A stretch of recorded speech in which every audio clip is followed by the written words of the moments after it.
Le Ça, dos. ça fait trop intello. Alors c'est moi, mais en même temps...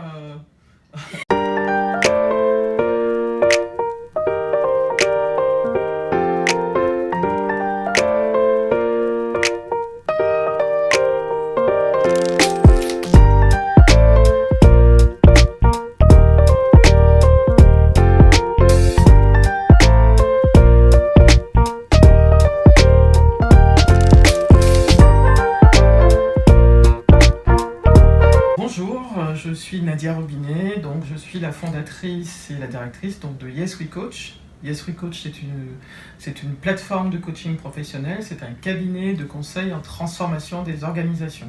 Donc, ce que nous faisons, c'est de permettre à des nouvelles histoires de se développer. On part des récits individuels et on construit soit des nouveaux récits individuels, soit des nouveaux récits collectifs. Donc on permet au changement de subvenir dans la vie des gens, dans la vie des équipes, dans la vie des managers, des entrepreneurs, des hommes, des femmes. Voilà.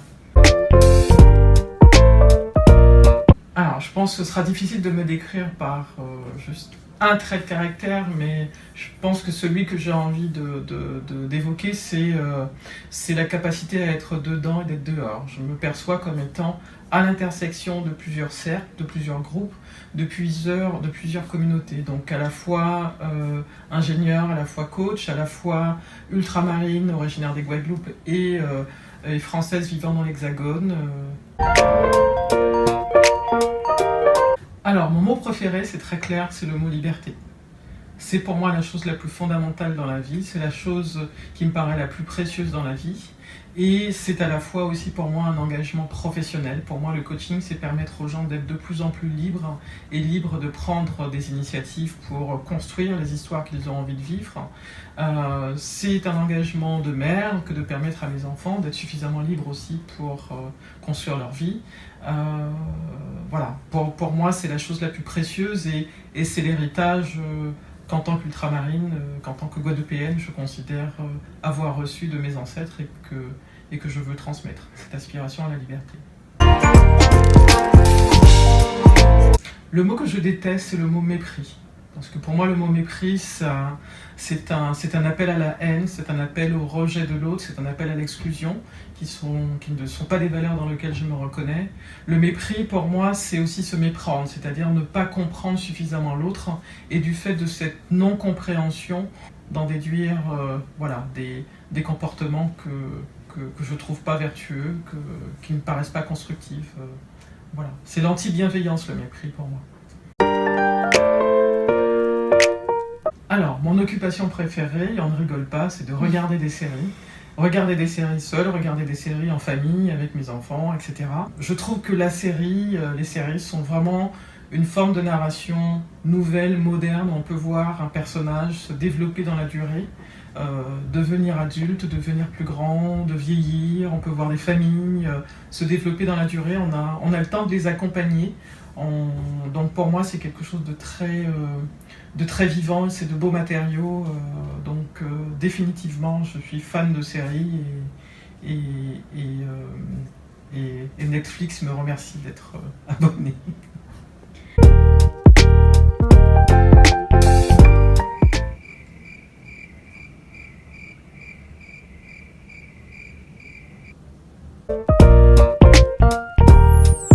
Alors, mon auteur préféré, je vais en choisir deux. En tant que féministe, je vais choisir d'abord une femme, et ce sera Amélie Nothomb, qui a été pour moi un choc et un coup de cœur très très fort au début des années 90, lorsqu'elle a sorti son premier roman, Hygiène de l'assassin. Pour moi, ça a été à la fois un choc dans sa capacité à parler avec beauté de choses laides et de sublimer un certain nombre de situations, et puis aussi d'apporter de l'exotisme par rapport au Japon où elle a vécu. Donc Amélie Nothomb, définitivement, pour moi, c'est une entité subversive, et j'aime bien penser que j'ai un petit bout d'Amélie Nothomb, moi aussi. Et le deuxième personnage que j'aime, le deuxième auteur, mais bon, c'est aussi un personnage pour moi, c'est Grégoire Bouillet, avec notamment son roman Rapport sur moi. La narration de soi, pour moi, c'est quelque chose de fondamental, c'est quelque chose qui permet à la fois de créer du sens au-delà de ce qu'on a vécu et de construire une histoire autre. Donc, et c'est aussi quelque chose que j'affectionne dans le coaching, d'offrir à mes clients un espace de narration de soi et à partir de cette narration de construire une autre histoire. Je crois que ma plus grande peur, c'est la maladie.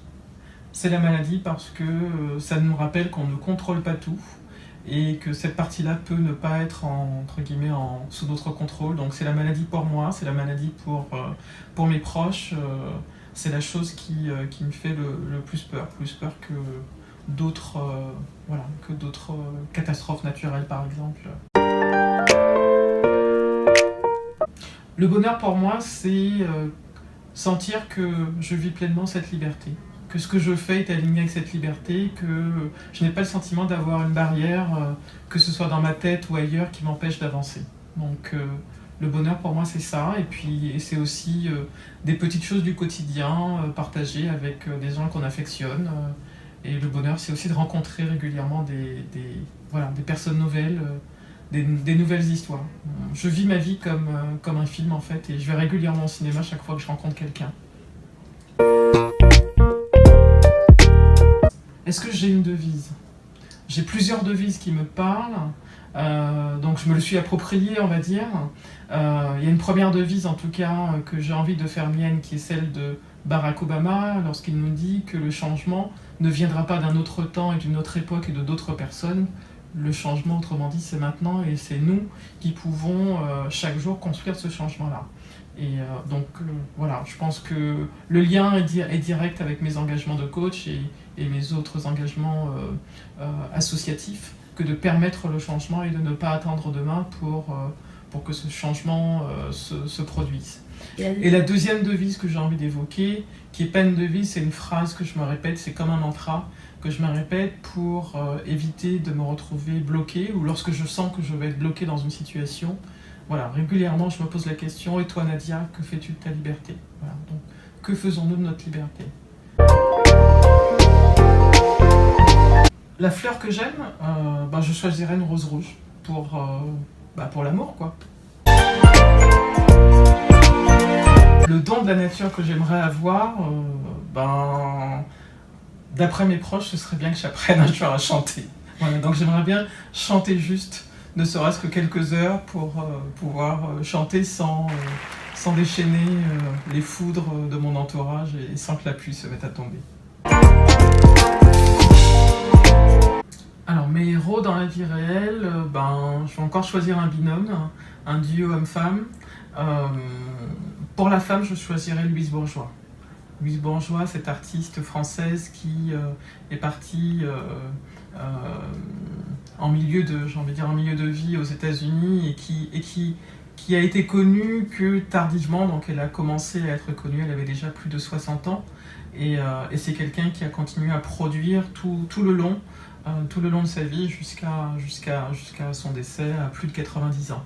Et j'aime beaucoup son œuvre, mais j'aime beaucoup cette subversivité que l'on peut trouver chez Louise Bourgeois, notamment à la fois dans son travail et les photos où on peut la voir, dans un manteau en forme de saint. Enfin voilà, elle fait des choses très qui nous questionnent sur notre regard.